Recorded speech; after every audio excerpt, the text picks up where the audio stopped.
Strategic revision has started last year and it was a very good success 2023 program. The reason why we brought up these sessions was because we saw that students lacked understanding as to what to write in the exam.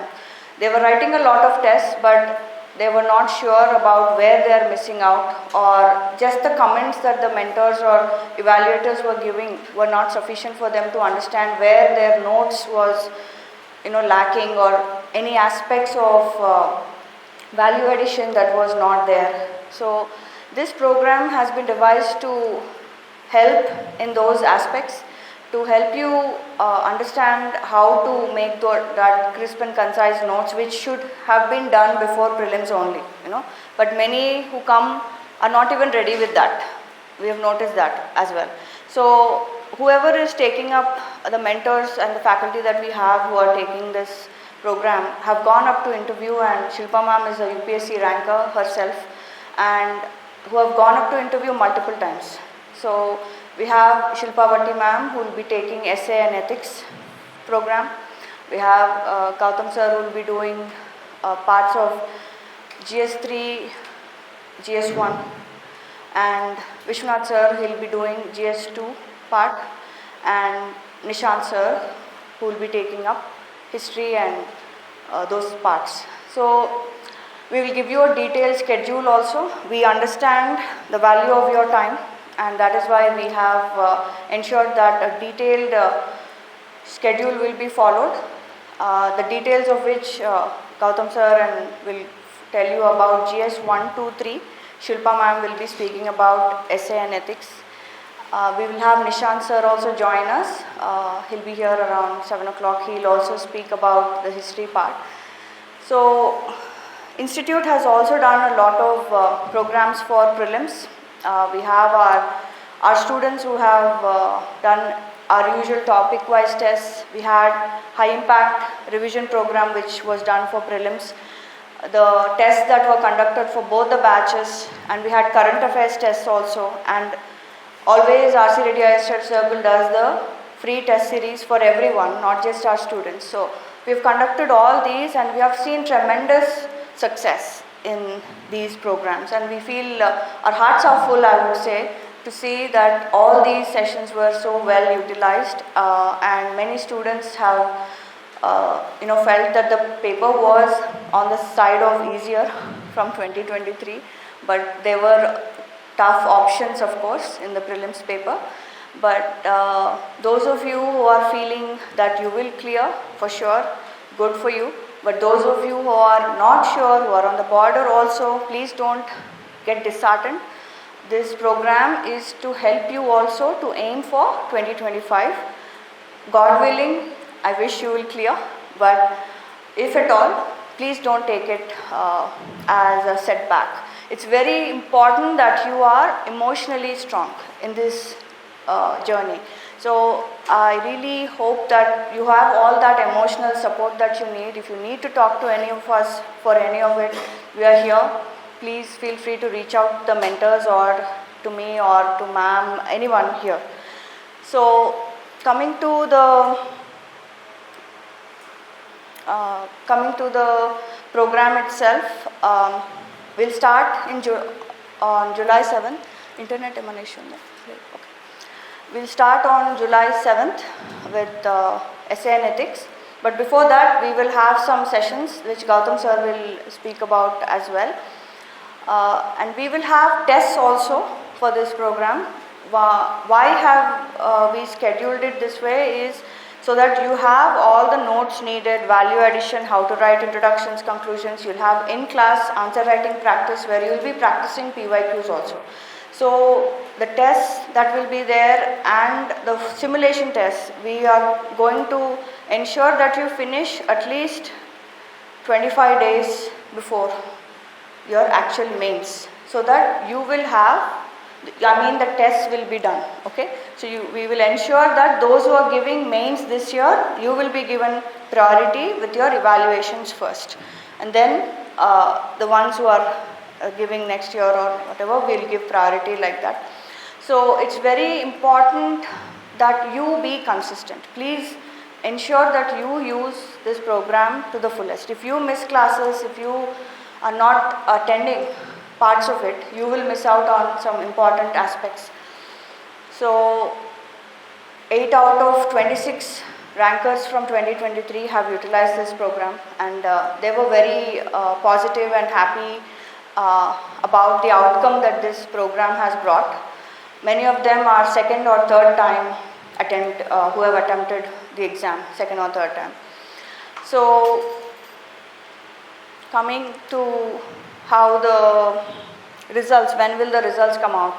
That's the big question, prelims results. So do not have that in your mind. Approximately July 1st maybe is what we are thinking. So based on that, you can make the decisions.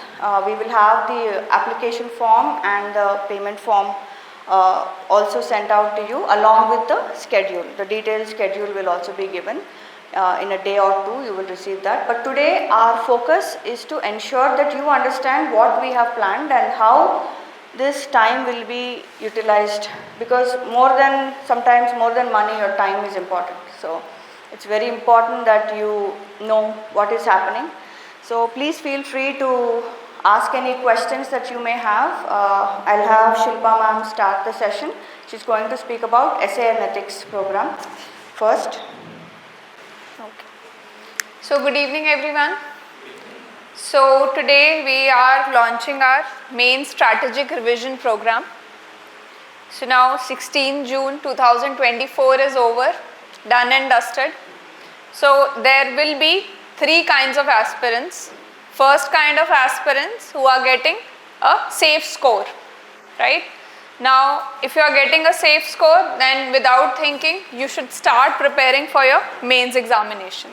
Then there are second type of aspirants will be there who are not really sure, who are on the border or who are scoring less marks, who are not very sure if they will clear or not. For those students, just ask one question to yourself, that is this my last attempt? Yes, obviously this is not your last attempt. Is this the last time you are preparing for the mains? Obviously not. You have to prepare for 2025. So please give up this habit of overthinking about what went wrong, if I'll clear, if I'll not clear, checking up 5 institutes, 6 institutes, keys, getting happy with one key and then getting sad with another key. It just wastes your time, right? So even if you are on the border or even if you are getting less marks, it is the best time for you to start your mains preparation. Think this failure as a head start for the people for whom are yet to start the mains preparation or who are giving this mains in your 2 months. So you have that head start that I have to anyhow give in 2025, why not start my preparation? Instead of self-pity, instead of crying over spilt milk, that okay, my marks are less, it's okay. Happens with everyone, there's nothing new. It's exam of rejection, not acceptance, right? One thing you should be clear. So there are limited seats, so there will be a cutoff. There is no, thing that you have to be sad about it. The thing is you have to get up with double the zeal and start preparing for mains. So this main strategic program is for those students also who are not really sure about their score, right? Now the third type will be the students who are yet to, who have yet to give one attempt, right? Their first attempt will be 2025 again. This is a good and a very novel program for you. This is the only program here in Hyderabad which is giving you classes also, which is giving you tests also, and there is one-to-one mentorship also. All the 3 things are combined in this one whole program, right? So you might be of any type. You might be a person who is clearing very well. Congratulations, this is the program for you. Even if you are on the border, then this program is also for you. And even if you are preparing for 2025, it is for you, right? Because in a very limited period of time, we will be covering the entire GS specific syllabus, right? So now GS specific syllabus, when you are doing on your own, there is not one single sources there, right? There is component of answer writing also. It's not that you can it's not like prelim that you can have download few MCQs and solve it on your own. You need some guidance. So mentorship is being provided. So no matter at what situation you are at now, anyhow at some point of time you will be giving mains and this program is catering to you, right? So stop thinking, start acting with this particular program, right? So now coming to the essay and ethics part, I will be taking these two components, that is your GS4 paper and your first paper, that is your essay. Now the thing about these two things is, these are the two areas where your maximum marks lie, right? If you compare it with GS, maximum score, if you are doing very well, and that's also very rare, you will get at max 110 to 120 marks. That is the range. And if you talk about average marks hover around 90 to 100, right? But this is a bit of change when we talk about your essay paper and your ethics paper. Like recently, the last year's result, your rank 2, he had 150 marks in your essay paper and also good marks above 120 in your ethics examination. And over the years, it has been seen that the range of marks in essay and ethics are high as compared to your other GS paper, right? Then secondly, advantage with essay is, nowhere you can score 140 or 150 in your GS paper, but that is very much possible in your essay paper, and your effort is very less. You attend those classes here, 6 classes are assigned for your essay classes, 3 hours classes will be there. You learn how to structure your essay, you learn how to reproduce content for your essay. You will be realizing that you won't need anything extra out of that, right? We'll be covering everything in the class, right? At the end of the classes, you will have content also. You will be knowing how to write an essay also. And after that, there is obviously test is there. So your entire preparation can be done in 6 months, right? Because I will be teaching you those ways in which you can lessen your effort and maximize your marks in your essay paper, right? Similarly, same things we will be doing with your ethics. Again, ethics is one paper where you can maximize your marks. The essay and your ethics, both of them are your high yielding areas. Less effort, more marks. If you compare with other GS papers, say GS1 is there. So you have to study history. In history, you will read ancient, medieval, modern, post-independence, world history, Indian society, and your geography, right? Then you will be preparing for 1 to 50 marks paper. Essay, you just prepare, need to know the structure, you need to know little bit of content, which will anyhow 50% will come from your GS. And your ethics, again, that is just one paper you have to prepare. There are no multiple parts, you don't have to pick up multiple books for here, right? We'll be providing you your notes also. So like this area is very important. You are clearing this exam this year, not clearing exam this year, doesn't matter. This is one of the most important part of your preparation after your optional, right? And for the people who are clearing comfortably, apart from this, start preparing your optional also, right? Other than GS, that is the main kingmaker if you talk about in your UPSC is your optional. So apart from our program, start focusing on that, right? So now moving on to how we will be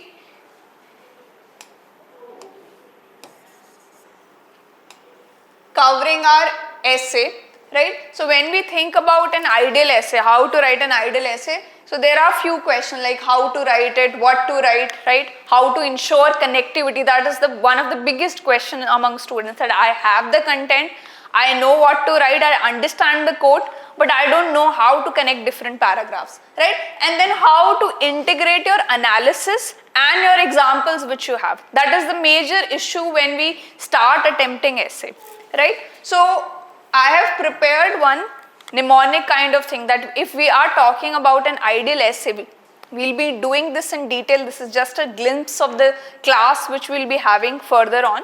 That if we are talking about an ideal essay, we are talking about, if I am taking it as an insightful introduction, how to have an insightful introduction in your essay. What does an insightful introduction means, right? Then there has to be a detailed development in your essay, right? You have to give an analysis in a detailed form. It is not 150 words paper. You have to write 1000 words. How to in detail develop your essay, we will learn that. Then we will see how to include your examples and evidences in your essay paper. Then how to have an analytical approach in your essay, right? How to analyze different perspectives and include them into your essay, that we will be covering. Then how to maintain that logical flow, that all the paragraphs are connected with each other, right? That is your ideal. And then if we talk about an ideal essay E, we will see how to make it engaging, right? So that it binds the attention of the examiner. You're not just writing a technical GS answer, but it is engaging in nature. The examiner is feeling like flipping the pages, that what happens next, right? What will be the student writing in the next page? We will learn how to make your essay very engaging, right? All these things we will be learning in those 6 classes. Then how to structure it, the biggest question, right? How to start, how in the between the body of the essay, what kind of dimension will be there. If you're writing your body of your essay, after that, if you're ending with conclusion, how to structure the entire thing, we'll be doing that. Then how to synthesize your ideas. Mostly what happens is when we start writing essays, there are a lot of thoughts, lot of chatter in the mind, right? So how to synthesize them into proper ideas on paper, right? That we will be learning in our classes. Then how to make it argumentative. Your essay has to be argumentative. You have to include all the arguments, positive, negative, right? Pros, cons, and how to integrate all these things. Again, in the class we will be covering. And then lastly, your voice. That is very important in your essay. Your own voice, your own views should reflect, not what ABC thinker said, right? Not what Karl Marx said, or not what, probably Shashi Tharoor is saying. It is your voice. Your voice should reflect in your essay. And how your voice will be reflecting in the essay, we will be covering all these things, right? So that we can write an ideal essay. We can get 150 plus marks, right? And all these things which I have discussed right now about essay, I have applied it, right? I have done a lot of brainstorming. When I gave my mains, I had 150 plus 2 times, right? And all these things I have learned over time, right? When I gave my first attempt, my essay score was very low. I thought I could write very well, right? But my essay score was just 90 marks. Then I realized that what essays we were writing in school, colleges is very different from the UPSC paper, right? Then I did lot of brainstorming and came up with proper structure which ensured that consecutively that consistency in marks is maintained. That means that model works. And this model has been used by numerous people. I have so many mentors for your essay, and they have got marks in your 140, 150 range. And if you get this boost from your essay paper of 140, 150 marks, obviously you will be clearing. At least you will be getting an interview call, right? Okay. Similarly, if we move on to your ethics answer, again, things is how to write things. Do we need to focus on ethical theories, or do we need to focus on examples? How to integrate examples and thinker's view? Which examples to write, which examples to avoid? How to look like an ethical person when you are writing these answers, right? So this is one common problem which aspirants face. And secondly, not having a single source, right? Not having a proper source of your ethics paper. And if you see the videos also online, mostly it is being focused on the theories. And if you go through the PYQs, you will realize ethics paper is more application based, rather than there will be 1 or 2 questions regarding theories, but more it is application based. Like once UPSC asks, what does happiness means to you?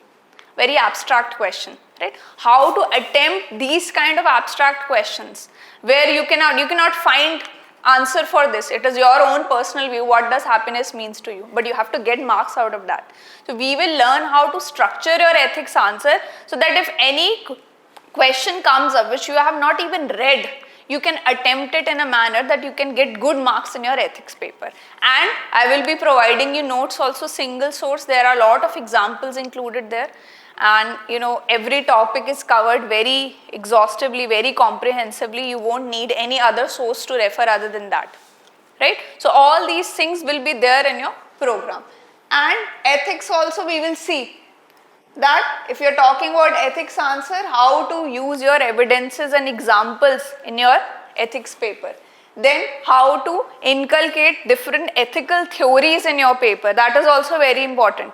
You will be using, we will see that in your ethics paper, that you are doing an analysis also. you are integrating theories also, and you are integrating your examples also. These three things will make a good ethics answer. All the three things should be included. Sometimes what happens is people just include the examples in their paper, or just include the theories what a person has said, or just do the analysis without the rest of the two things. We'll see how to integrate these three components so your answer becomes very nice, very comprehensive, different from other people, and has a capability to score good marks, above average marks, right? Then how to have a holistic view, right? In your ethics part, how to generate different dimensions to make it a holistic answer. Then how to integrate different perspectives, different viewpoints in your answer, we will cover that. Then how to bring about clarity in your ethics answer. One of the major problem with your students is that clarity is lacking in ethics paper. They are thinking something but they're not able to put it down on the paper, right? And the thoughts are very haphazard, they're not in a proper order. We will learn in the classes how to bring about a clarity in your ethics answer, so that your examiner has a very crystal clear view that okay, this is what this person is meaning when he is writing particular thing, right? Then lastly, your answers we will see in your ethics and any GS paper you are writing, it has to be solution oriented, right? Now how to include solutions in your ethics paper, right? It is a GS paper only, and any GS paper your end has to be towards solutions. So we will see how to give ethical solutions in your answers, right? So these all things will be included, and this whole mnemonic, this whole program has been very meticulously planned, right? If I am taking class or Gautam sir are taking class, we are giving you a filtered knowledge, right? We have done that, we have been there, right? We have faced failures and now we know what works, what doesn't work, right? So all these things we want to provide you so that this should be your last mains if you are giving, right? So we are providing that particular thing which will help you to clear the exam, right? And lastly, the question is why a combination of essay and ethics? Once we have started with the classes, you will realize lot of the content of your essay can be used in your ethics, and your ethics content can be used in your essay, specifically now when your essay questions are mostly a philosophical quote based, right? They are morely on the ethical side. So you will find that there will be a combination of content which can be used for both the things. So it is very advisable, if you are starting with your mains preparation, do your essay ethics optional. This should be the order, right? And then obviously your GS papers. So all these things will help you get good marks in your mains, right?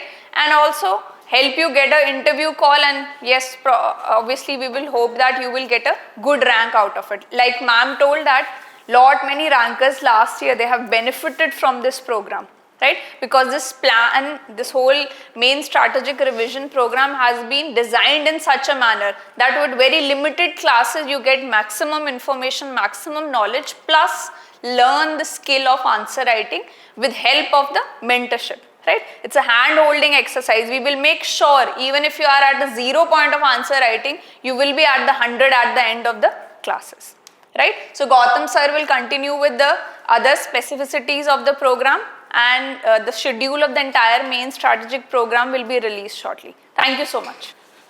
First of all, congratulations for being relieved of prelims examination, right? Forget about clearing, not clearing. Okay. Now because as ma'am was rightly referring to it, once in process, always in process, till you are there, right? For the reason that it's a very big ambition that all of us come for, and it's a big platform that we are aspiring for, which demands certain efforts, patience, perseverance, commitment, dedication, and more than anything, a right way of handling failure to a larger extent. Now in that context, keeping that note here, now getting into the business of us assembling here, for next half an hour I will be discussing upon few things, in the sense that one thing that I will be talking about is why this program, why should somebody take this program, why should somebody join this program, right? The second thing is what is the composition or what kind of thing are we going to do as part of this program. Now coming to that particular question of why should somebody join this program, or what was the reason behind the genesis of such a program? If you look at the history of strategic revision, it is just 1 year old baby, and it was started last year, but surprisingly, fortunately, we were blessed enough that we had 8 ranks directly coming from this particular program. That means it is not an exaggerated claim, it is a definite claim with people sitting, people attending, people taking notes, people providing the necessary testimonials for being successful after they got into service. So we see that 8 ranks were directly present from this particular program. So with that, I think it gave us a push to continue for this season again. And when we look at why should somebody join, my simple philosophy that I would like to put here is, in any system, in any industry, in any production, what do we see? We see that for anything to be produced, we need a input. And for a corresponding input, we have a respective output. And for the respective output, all of us want a desired outcome. This is what is the general simple supply chain of any production, any system that is existing. Now we forget this particular supply chain when it comes to preparing for examination. And when we look at the examination process, what happens is, now the prelims is done, all said and done, you're qualifying, not qualifying, will be qualifying, on the border, on the verge, might qualify, might not qualify, irrespective, because definitely, as ma'am was rightly pointing out, are you going to give your next attempt? Put that simple question. If the answer is yes with a thumping sound, then I would definitely say get into the preparation for mains examination. Because 90% of the aspirants make a mistake that they think only once they clear prelims they will have to prepare for mains. Because that's a big blunder. Any day, any given day when you're giving your prelims, you will have to ensure that you're ready for mains, because there is hardly any gap which is existing between prelims and mains, and there's no magic which is going to happen between prelims and mains at any cost.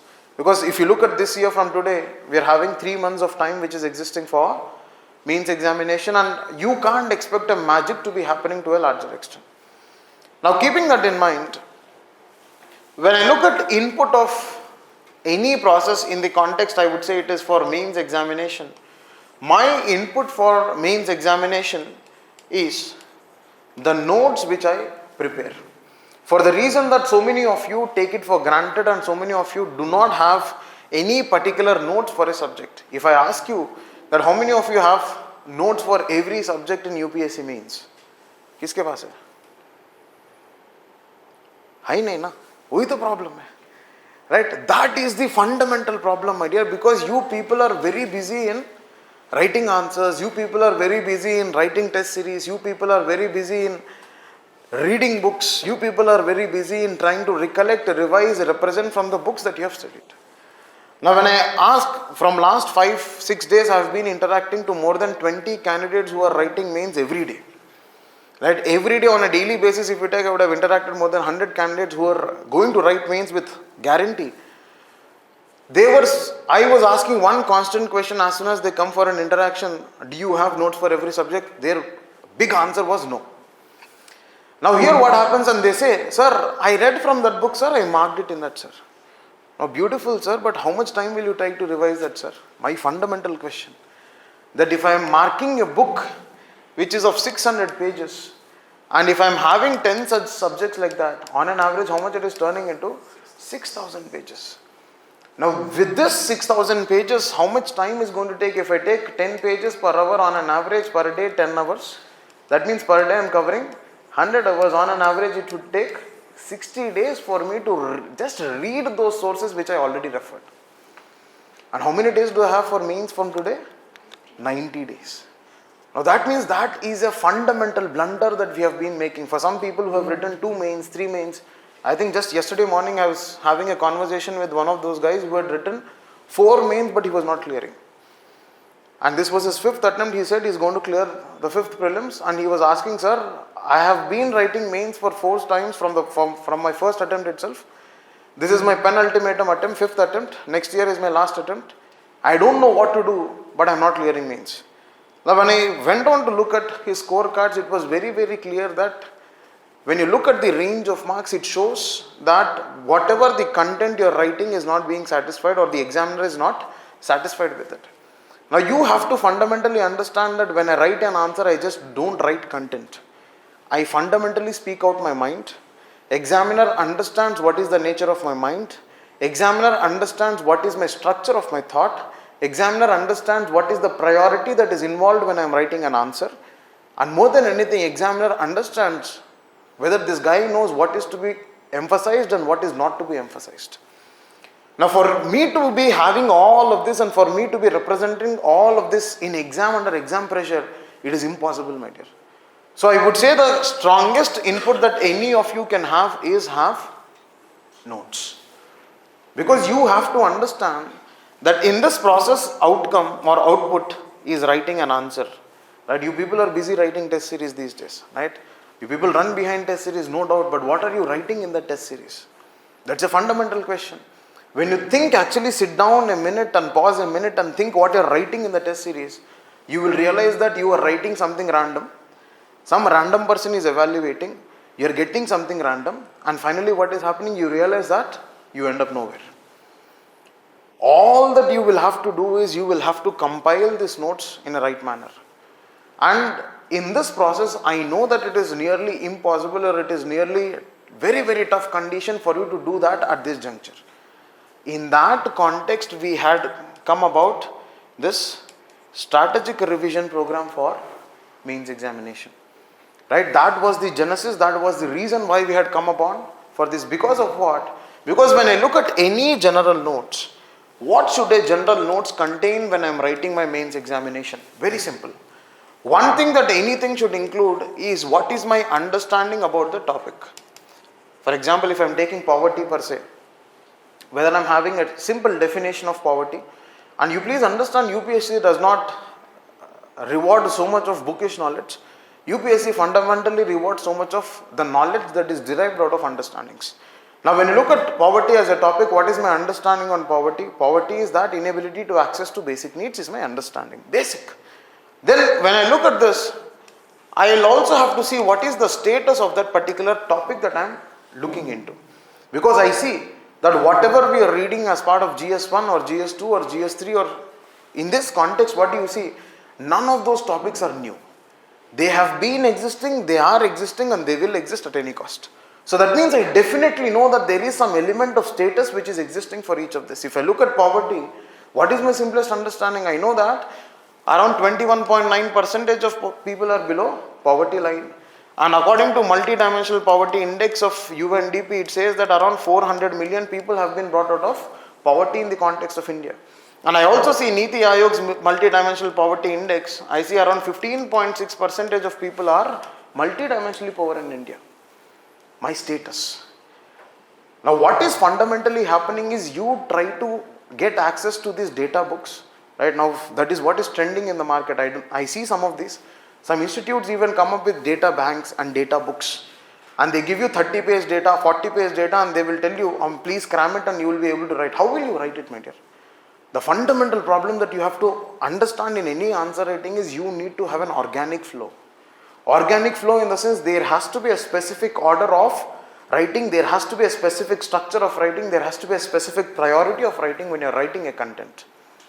Now in that context, when I am writing this, this is what is my status. Now wherever I want to use this data, I will use it. For suppose if they are talking about the Human Development Index. For example, in 2023, we see in GS1 also we had a question between the correlation of economic development and human development. In GS2 also we had a question regarding human development. Now why is human development not happening? I see poverty becomes one of the major challenges there. And when I say poverty is one of the challenges there, I will simply say poverty as a challenge or poverty as a hindering mechanism. For example, 15.6% of Indian population is multidimensionally poor according to Niti Aayog. Organic incorporation of stats. Multiple utilization of the data that I am already having. I am not restricting my poverty data to only poverty. I can use this when I am using it in the context of sustainable development. I know that SDG 1 is what? Poverty, zero poverty. In SDG 1, why am I unable to achieve, or what is the status of SDG 1? The status is this. Are you understanding? Cross utilization of knowledge is what is to be seeked when you are preparing for mains examination. Please understand that. The third thing that I would definitely need to have when I am writing a notes, apart from understanding, apart from status, I know that either it is causes, or either it is positives, either it is negatives, either it is impact, either it is issues. All of these are some or the other bunch which is existing there. And I will definitely have to have at least 5 to 6 points which are existing in my notes. The fourth thing that I would definitely require is, what is government doing about a particular issue? We will definitely see, even on Indian monsoon, we see government is doing something. For example, sounding rocket mechanism. The sounding rocket mechanism, Rohini series, that is fundamentally to understand, go for atmospheric studies. And if you look at National Monsoon Mission, right, in National Monsoon Mission also, it fundamentally looks into studying of the monsoon trends and monsoon patterns.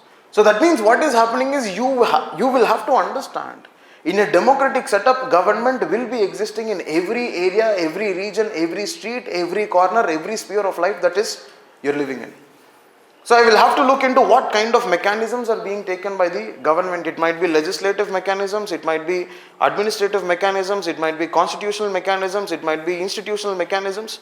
Any of these mechanisms which are being put forth when it comes to any of this theme. Then immediately what is my thing? I will have to have my way forward. Now for every topic in UPSC syllabus, at least for GS1, GS2, GS3, if you are able to have this, how much time or how much space will it take? It will maximum take 1 page. When I am able to have all of this in total, if you see, for every paper you would have roughly around 200 pages of notes on a prima facie. When you have 200 pages notes for every paper, my revision notes after 2 revisions, 3 revisions, it will boil down to what, my dear? 30-40 pages, because I know that when I write GS1, when I write essay, I am already under exam pressure. When I write essay, I know that it is only on Friday morning that is done. Friday afternoon is, I am having time, and next day Saturday morning I am supposed to write GS1. Now you think that you will be able to conquer whole of the world in this half day. That will be your feeling. But from inside you see that the pressure is so much that you will not be able to revise even your basic notes. Now in that context, what you have to fundamentally understand is, you should be able to revise a particular notes which you have made. Now in that 30-page notes is a beautiful compilation that I can revise. Now who has made this 30 pages? You have made it. Now for all of this to make sense, we have come up with strategic revision program. Right? Strategic revision program. Now what is going to be the composition, or what kind of things are we going to do in the context of strategic revision program? We see that from 1st July till 6th July, we will be having, on an intermediate level, we will be having some answer writing sessions. Right? Answer writing sessions, for the reason that we know that in UPSC we have a different flavor of writing for every subject. Now when I want to write it for history, I have a different flavor. When I want to write it for society, it becomes a different flavor. When I want to do it for geography, it becomes a different flavor. In this initial 1 week, we would get to understand what is the flavor that is required for writing a subject when it comes to UPSC mains. Then from 7th July onwards, we are going to start the course. Right? From 7th July onwards, we are going to start the course. And the initial subject that we are going to deal with is GS1. We know it is more of static in nature. We will be dealing with history. Right? History will have your ancient, medieval, culture, modern, world, post-independence. Right? This will be dealt by Nishant sir. He will be dealing with that.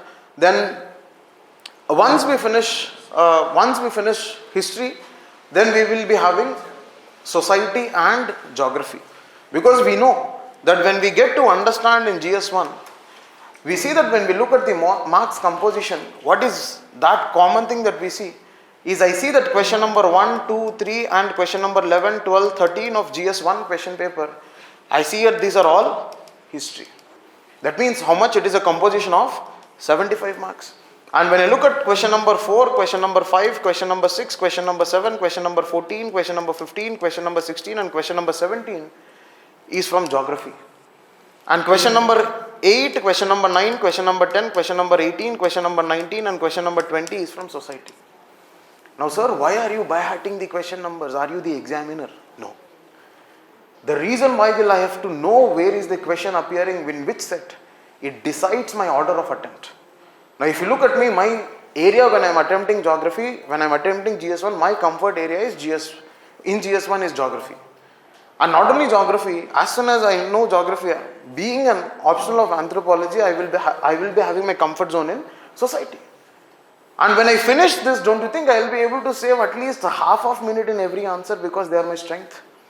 And when I am saving this half of minute in every answer, I am directly going to history towards the end where I will be able to utilize this 5 extra minutes that I saved. It determines the order of attempt. మనకి ఏమనిపిస్తుంది generally what do we do paper రాగానే examiner ఎవరో paper ఎవరో నేనెవరో ఏ ఎగ్జామో irrespective question number 1 నుంచి చూసామా రాసామా గీసామా అన్నట్టు ఉంటుంది. ఏం రాస్తున్నాం ఏం గీస్తున్నాం ఏం వస్తున్నాం we don't know. Fundamental problem. Now for you to have good levels of reproduction, for you to have good levels of recollection and representation, the primary thing that you need is what, my dear? Revision. Revision of what? Notes. Prepared by whom? You. Who is supporting you in this? Strategic revision program.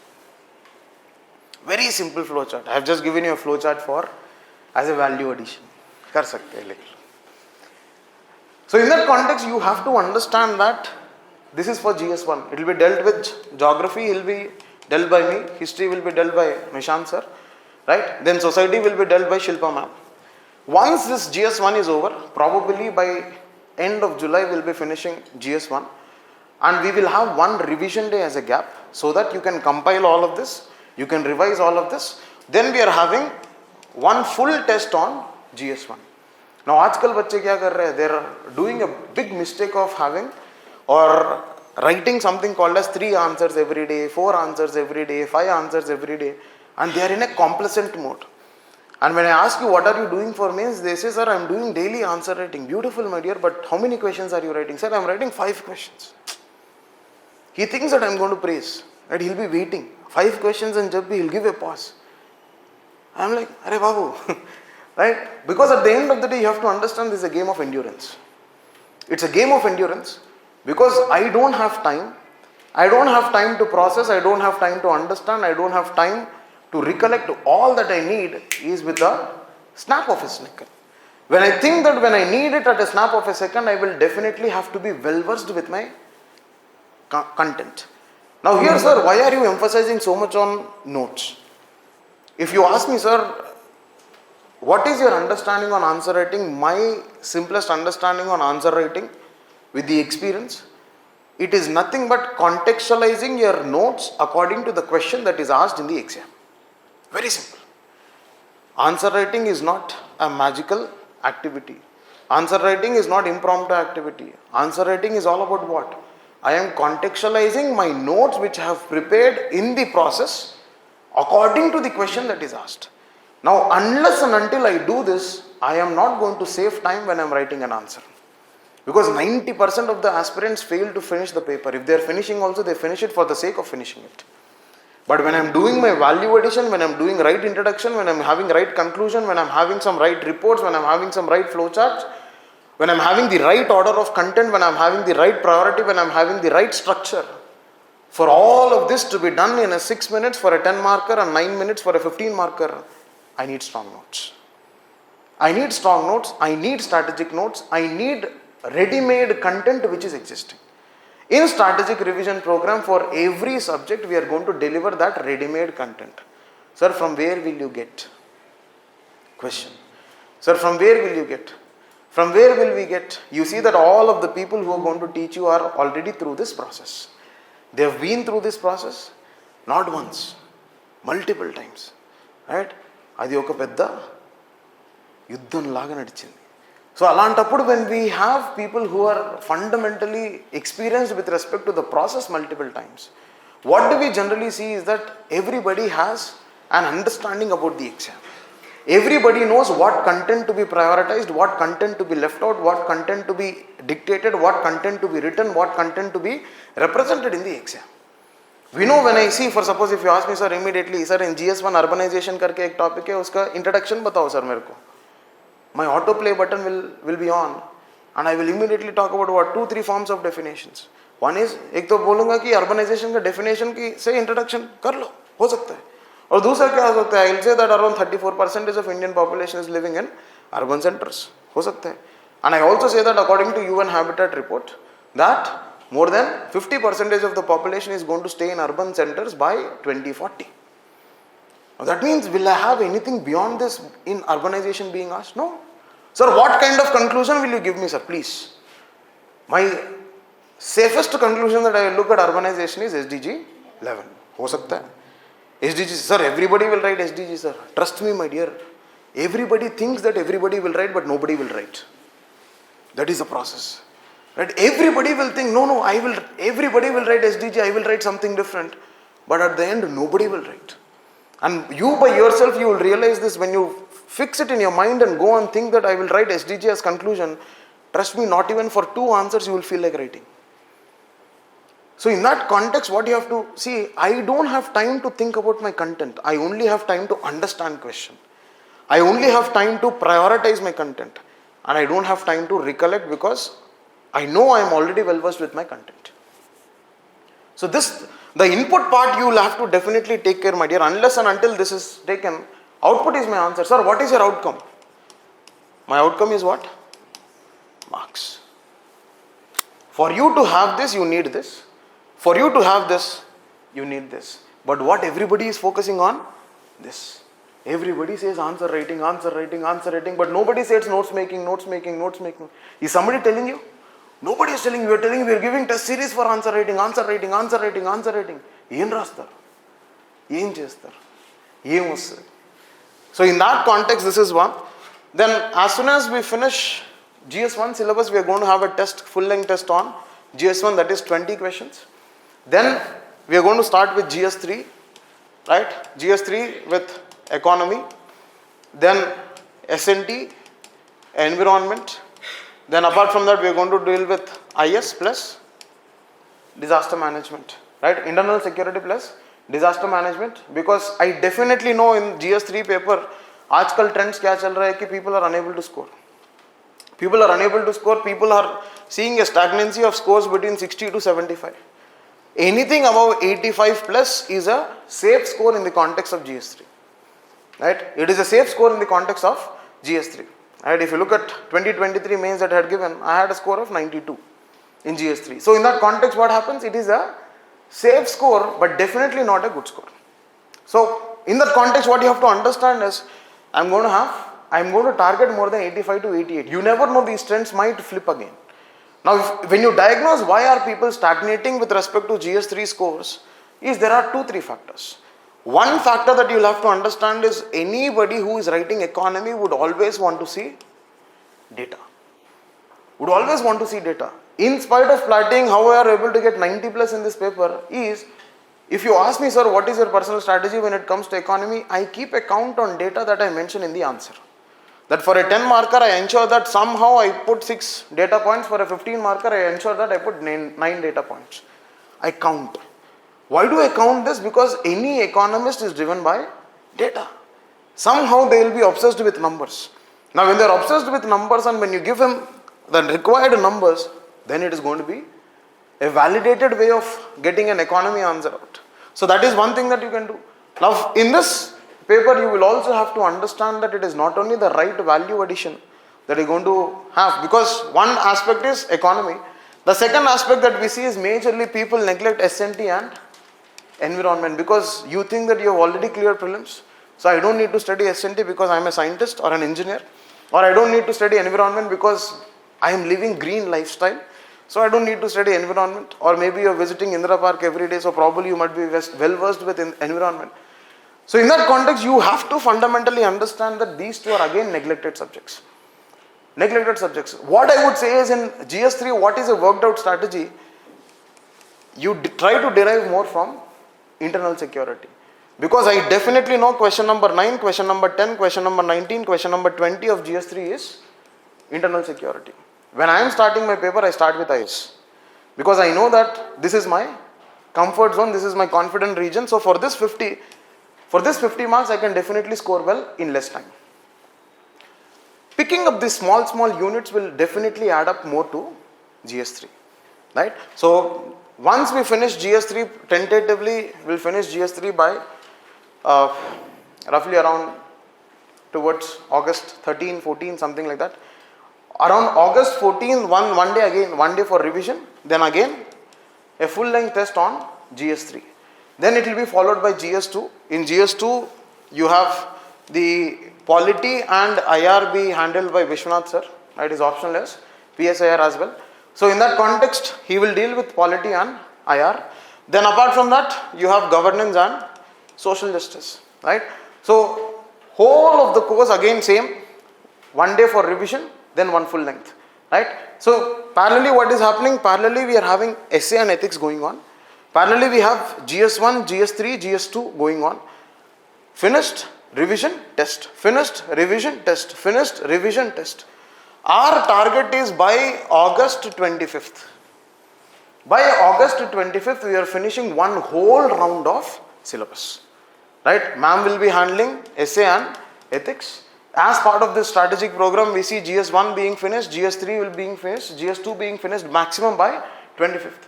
Now that means from here I still have 1 month which is left. I still have 1 month which is left for the examination. What do I need to do in this 1 month? Revise. Because you have written full length tests, right? That is one cycle. Then so many people will have an apprehension, sir, do I need to go for a simulation? Now when you look at going for a simulation, for that also we have one set of simulation happening somewhere in the first week of September.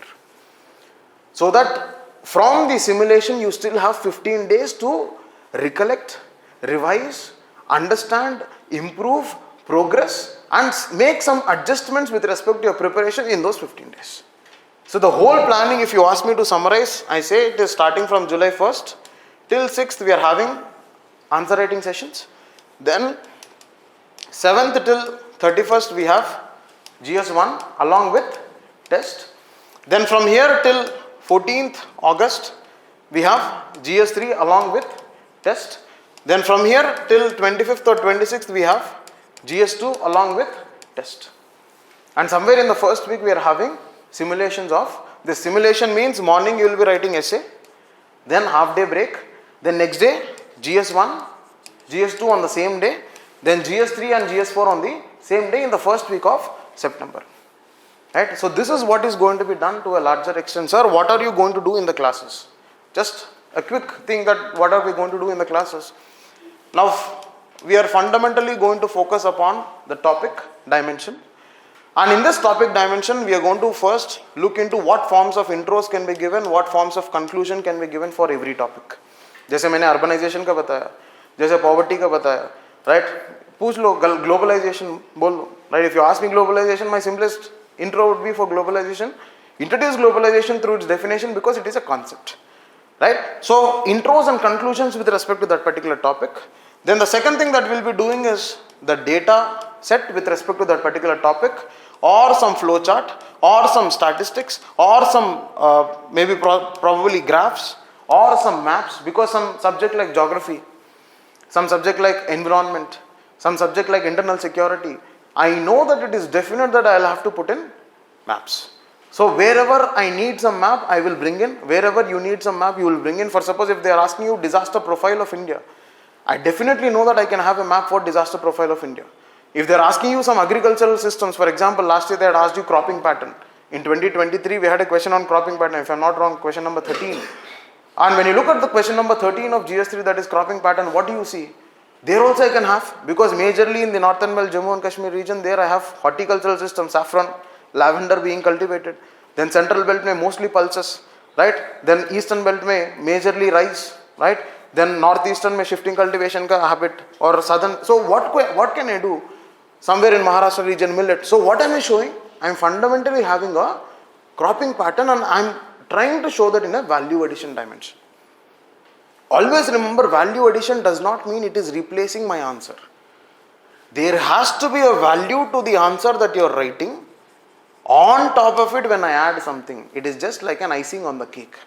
90% of the people who are writing mains are running behind value addition. Please understand, we will have to run behind value, then we will see value addition.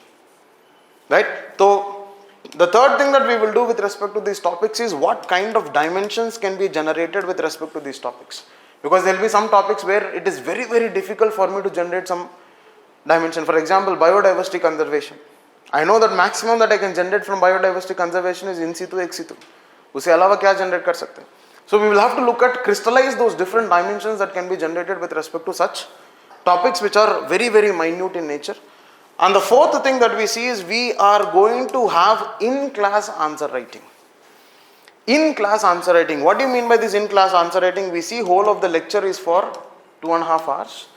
In this 2 hours of all of this and 30 minutes of answer writing. What are you doing this? That we would open down a timer, right? We would open down a timer.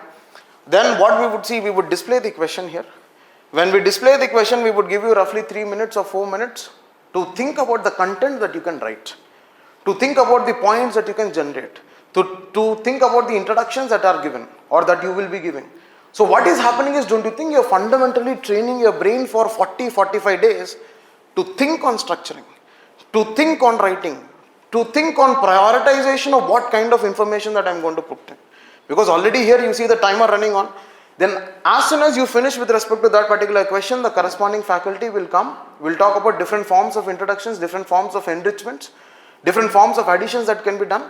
And we are all doing this exercise with PYQs. Because you have to understand, UPSC, for good sake or bad sake, it has a very, very good habit of repeating PYQs. I will not say repeating PYQs in its verbatim, but at least the themes are constantly repeated. For example, पिछले बार GS1 में caste is a static or a dynamic comment that was asked in 2021, that was asked in 2019. कितने बार repeat हुआ? That if you see from last 6 years, it was the third time which was being asked. Marriage as a dynamic system, it was the second time which was being asked from last 3 years. So that means what is happening, for some or the other reason, we observe that UPSC is repeating the theme of the PYQ. So when you're acquainted with that theme, don't you think the intros are ready, conclusions are ready, value additions are ready, graphs are ready, statistics are ready, data is ready, flowchart is ready, all of these are ready with you. All that you will have to do in the exam hall is what? Execute. Execute. Right? Because we see that this is a very, very well planned out mechanism. We are finishing whole of the thing by almost 1 month before the exam. You're writing tests, you're having data, you're having intro, you're having ready-made content. More than anything, you're exam ready. You're exam ready by August 25th. When you're exam ready by August 25th, sir, how is this useful for an aspirant who is writing in 2025? You're exam ready 1 year before. You're exam ready 1 year before. Now what more do you need, my dear? Right? So you have to understand that this is what is the course which is going to be done, and hope to see all of you in the class. Now I hand it over to Nishant sir, right? He'll be discussing upon certain few aspects. Okay. Yeah. So firstly, good evening everyone. I am Nishant. I will be handling the GS1 part, especially the strategic revision of history. So my experience with UPSC is that I have given 3 interviews. So Gautam has spoken a lot about many approaches, many things, and so it makes my job very easy. So I need to only repeat what he has said. So that's on the lighter note, but coming to UPSC, I understand we have a mixed set of audience, someone who has given prelims and waiting for result. So after so many years, so I got a feedback that, in fact, I have seen the paper also. The prelims paper felt really fresh. So, because, from 2018 onwards and then starting from there, 21, 22, 23, very unorthodox kind of papers UPSC has been trying to set. But if you see this year paper, it's actually a good paper because serious aspirant will definitely stand a chance to qualify. It's not that you need to have some luck and all. It's not like that. If you see some questions are good, standard questions and testing your basics. So whoever has prepared for this exam in a proper way, they will definitely qualify. And of course, you may get the results in say a week or 10 days, we don't know. But you have very limited time for mains. Okay, you have very limited time because your mains is in September. And what most of the aspirants, it's a traditional thing which is happening for many years and unfortunately happening even today, that people wait for the result to start the preparation. And what it actually does is, it puts you behind in the race. Sir, what is the big deal? Previously we used to get the result in 30 days or 40 days, now we are getting it in 15 days. But in this journey from prelims to mains, you ask any person who has cleared mains, every single day counts. Every single day, every single hour counts, because what you have done till date doesn't matter. As we say, right, in the ICC tournaments, if a team is doing well, they say that it's peaking at the right time. So all that is important to crack mains is you need to peak at the right time. You may think, okay, I have covered all the bases. It's like, basically the tortoise and rabbit race. So you have run all through the 1 year and suddenly relaxing these 2 months, then you lose the race. But even if you do something really brilliant in the 2.5 months coming up, you can still win the race. In that context, we have come up with this program. When the institute has come up with this program, so it's a very unique kind of program where you don't try to rest. At the same time, continuously we are helping you to revise important aspects of your syllabus, especially the GS papers.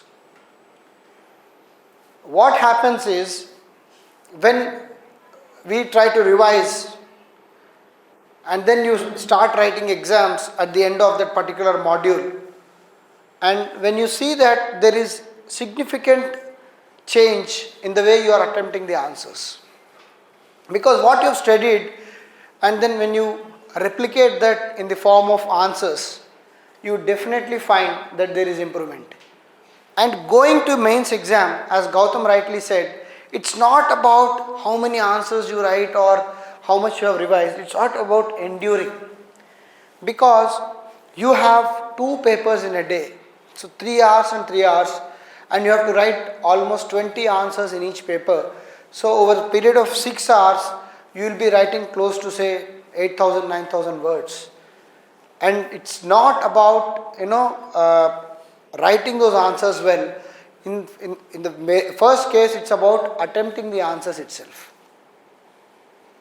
And when you are revising everything, and when everything is in your mind, you ask any serious aspirant who has cleared mains, they say one thing, that their brain works like a robot, because you have the facts, you have the flow charts, you have the ready-made intros, conclusions, you know the themes. Okay, if it's an internal security answer, I'll go this way. If it's a history question, I'll go this way. If you train your mind in such a way, then all you need to do in the exam is just be alert, and your brain takes care of everything. Most of the people do not qualify mains because they are not knowledgeable. They are knowledgeable, but they could not endure that stress of mains. So, and you have to do all this in 3 hours, and you are tested on a wide range of subjects and topics in 3 hours. Be it GS1, be it 2, 3, 4. It's not a straightforward path. Okay, I'll go in this, for this paper I'll just read history and go. But you're not done there. GS1 is not just history. It's not just geography. So again, within the paper, one kind of approach will not work. Okay, so my faculty told me whenever you see a question, you draw a map or draw a diagram. Will it be relevant in a history question? No. So what is relevant for geography may not be relevant for history. So if someone, like just now Gautam said, for economy you need to put data points. It's the right approach. But in the same paper, when you are doing internal security, it is not applicable, or for an environment question, it may not be applicable. So what I am trying to say is, there are multiple strategies. Within paper there are different strategies. Across papers there are many kind of strategies. Of course, we are here to help you try to make you understand some of those. What you need to do is, you need to be sincere to these revision classes. Okay, you need to be honest with yourself as to what is lacking in you and what you need to improve upon. Because not everyone will have the same strength. Let's be honest about it. What is my strength may not be yours, or what is your strength may not be mine. So first try to understand what are your strengths, what are the areas you need to improve upon. Through this journey of strategic revision and writing answers, you will try to evaluate yourself first. Understood?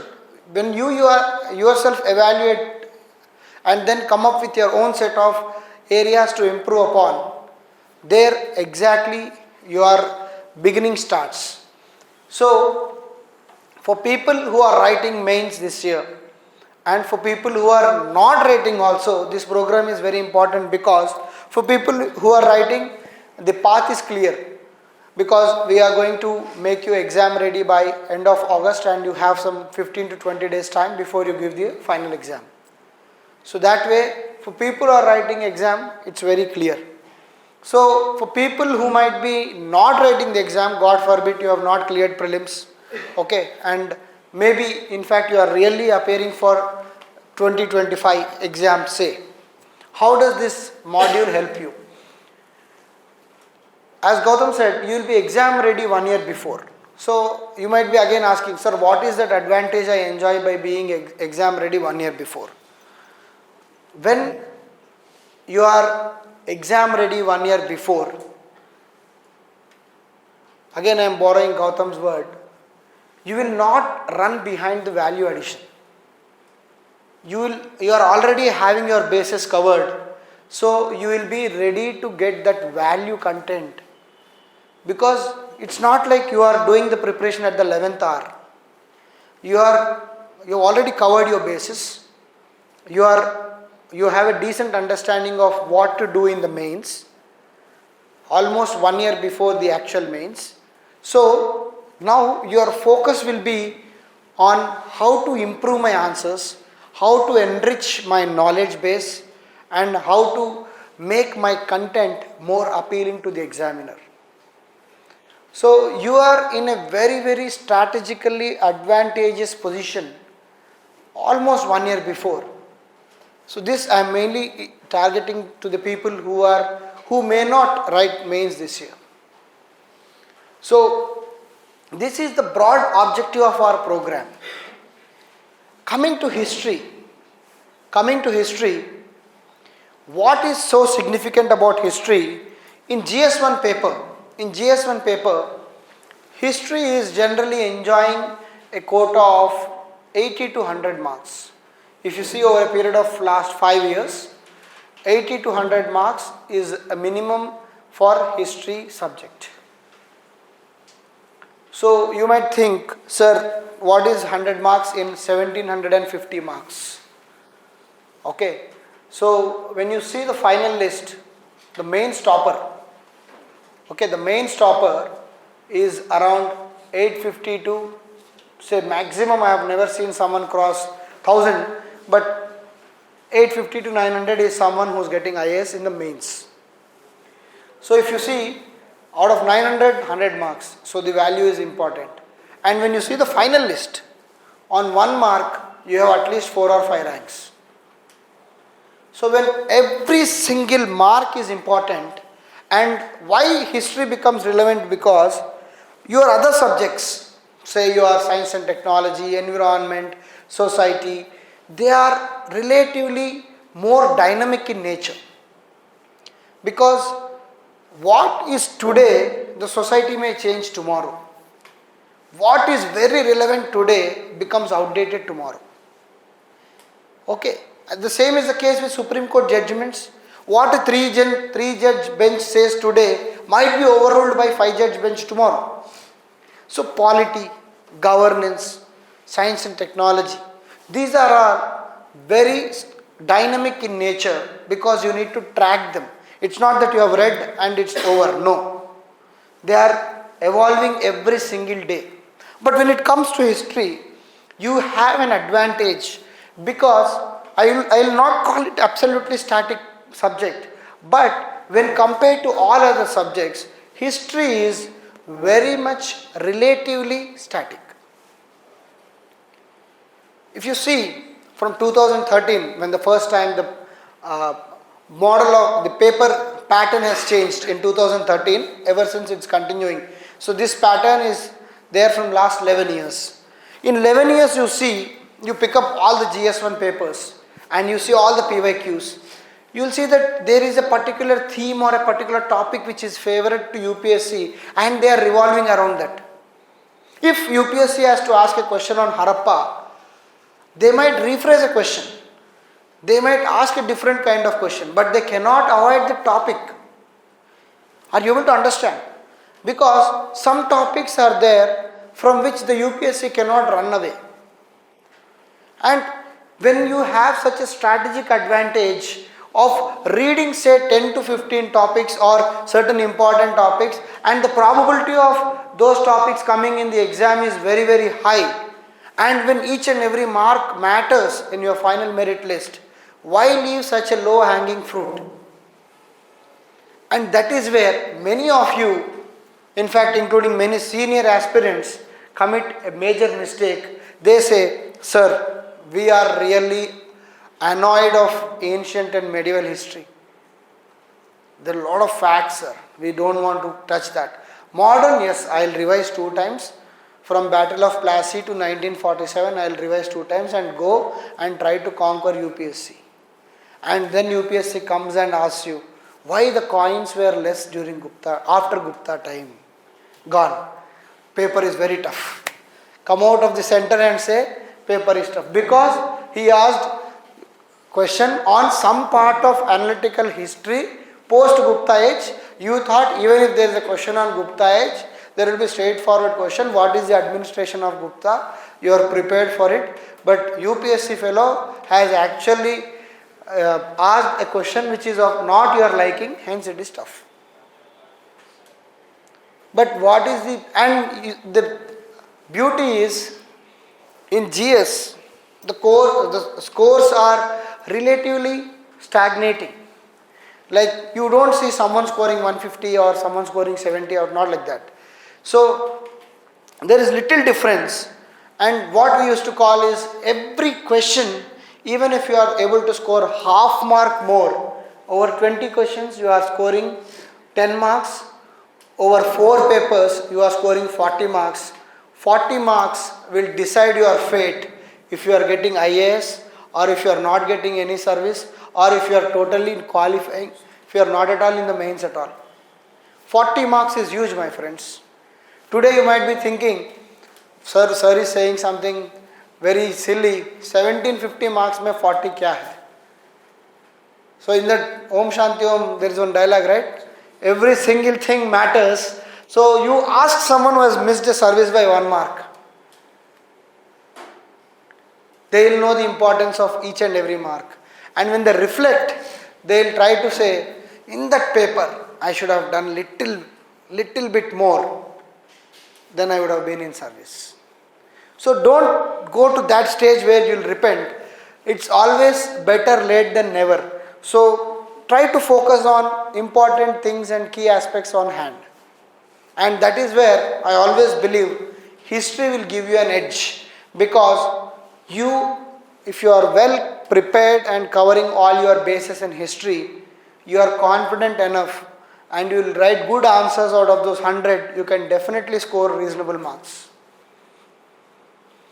Okay, of course it is not your SSC or intermediate exam where you can get 100 out of 100, but whatever is the best mark, you can definitely get that if you are well prepared in history. So what to do? So the next question is, okay sir, you have spoken so much about history, but what to do well in the history? That is a major objective of this session. When we revise over a period of 2.5 hours, what we do is, we don't only revise the areas of interest. Say if you are doing ancient and if you are doing a Mauryan age, it's not that I come here, write notes and then go. Of course, we do give running notes and it's up to you to definitely jot down them and do well in the exam. What we are covering this time, which is very special and specific to this particular module, is in-class answer writing. Now what is this in-class answer writing? So we'll pick up a question, possibly a PYQ, and then based on that topic, because over a period of last decade or so, each and every topic must have been touched by UPSC. We'll pick up that question, we'll demonstrate that question, and we'll not only understand the demand, but also we'll break it up into how to exactly answer. The problem with many students when it comes to history questions is, either your introductions are very huge or you are unable to end that answer at some point. You know, if I ask you what are the important reasons of the Great Revolt of 1857, if I ask all of you, you will definitely have sound knowledge. What happened, when, what are the political causes, economic causes, every single person in this classroom will be knowing, I am damn sure about it. The major challenge is how to present it. And another major challenge in history is 10-mark answers. 250 words for 15 marks, you can still manage to write some essay type answers. The major challenge in history many people face is writing a 150 word answer for 10 mark. Because first thing is you have content, but how to concisely write that, meeting the demand of the question, is a true challenge. First part is concising your content and writing a relevant answer. Second is accommodating that answer in a particular framework where the examiner is able to understand what exactly you want to say. It's not about writing an answer. Anyone can write an answer on history or say any subject. But how relevant is it to the question, and what is the framework in which you are writing? Again, as I said, not every subject will have same approach. So many toppers who came and spoke on the YouTube said, I wrote way forward for every question. So what is the way forward for 1857 Great Revolt? I see answers in history which have way forward. So what is the way forward for 1857 Great Revolt, you tell me? So see, just because ranker 1 has come and said and shared some strategy, it doesn't become universal strategy. It's about picking what they are saying. It's about what applies to you. Okay, so again, conclusions. In history also some people write conclusions. What is that conclusion? If the question is demanding your assessment and your judgment on a particular incident in the history, yes, you are entitled to make certain opinion on that. If the history question is asking you, enumerate the events, sequence of events leading to 1857 Great Revolt, that means they are asking you what are the sequence of events. You have to mention that and let the examiner know that, sir, I know all this. These are the things which have led to 1857. So what is the conclusion you are going to write there? It should not have happened. It should have happened. It's not like that. So again, within subject, there is no universal approach. Please understand what I am trying to say. You have to be that street smart guy or anyone. You have to understand the nuances of each and every question. Not every subject is same, and within subject, not every question is same. Understood? You have to be, because we teach framework, that framework is generic in nature.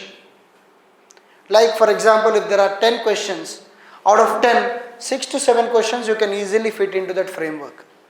But you need to understand that based on such frameworks, you need to understand that you have to develop such kind of frameworks for remaining questions. And of course, there will be surprises in the examination.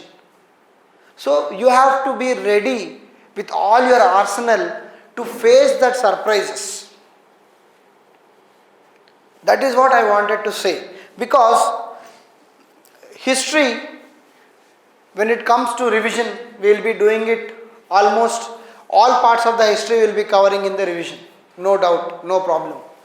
And when you are writing the sectional tests or the grand tests of GS1, I want you people to focus on what we have revised as well as what we have actually understood from the PYQ concepts or from the framework which we are trying to discuss in the classrooms.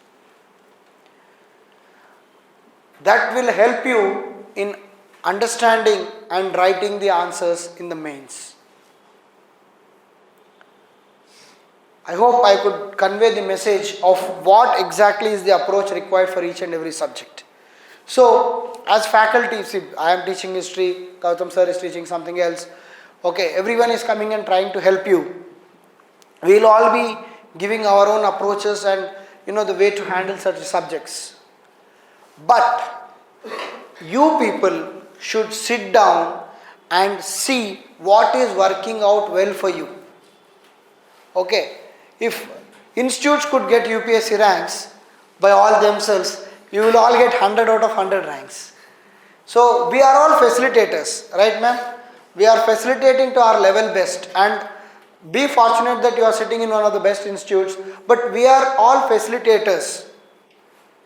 We are trying to give our best, and it all boils down to individual approach, how they are trying to understand and trying to synergize what we are trying to say. So that is what we wanted to share here. And before we just wind up this session, if you have any particular doubts regarding preparation or any particular topic or the module itself, we will be more than welcome to have some doubts or queries from your side.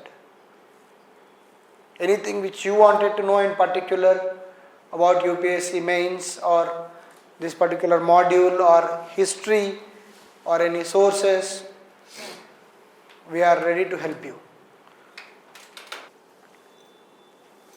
Sources which we should start observing in the meantime. Okay, so we are hearing that the budget is going to be presented very soon. So obviously your first source for economy will be the budget which is going to be presented, and it will be a full budget unlike the previous vote on account. So obviously budget also, because the same government is in power, you will see a lot of continuity. But you see what is the difference between the previous budget and the present budget, and obviously the present budget which is going to come will be more relevant.